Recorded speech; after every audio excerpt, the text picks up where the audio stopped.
Jenna, thank you. It is 5:01 right now. Voting is already underway in the New Hampshire primary. One small town with just a handful of voters carried on its tradition of opening the polls at midnight.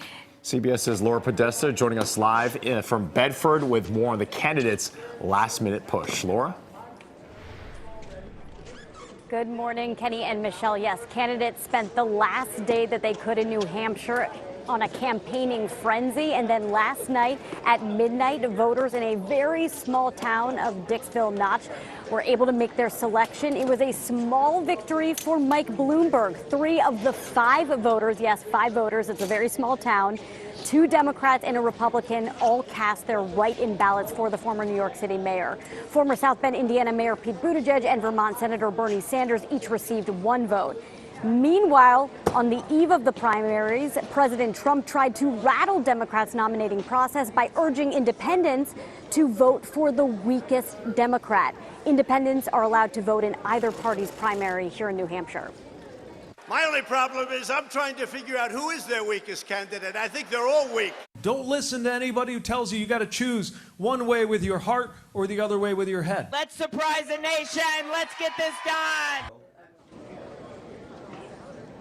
The 2 other townships voting at midnight were Hart's Location and Millsfield, and in total, Minnesota Senator Amy Klobuchar actually won the most early votes.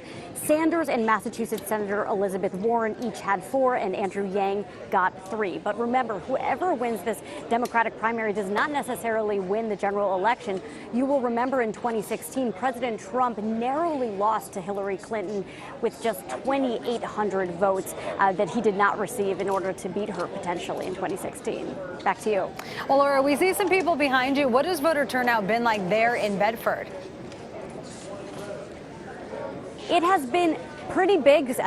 Polls opened here at 7 in the morning. In the first half hour, we're told that 400 people had voted at that point. I spoke to a few people in line, and they told me they were voting for Buttigieg, Biden, and President Trump. So really a mixed bag here in New Hampshire. We can't really say that Amy Klobuchar is going to win, or Warren, or Buttigieg.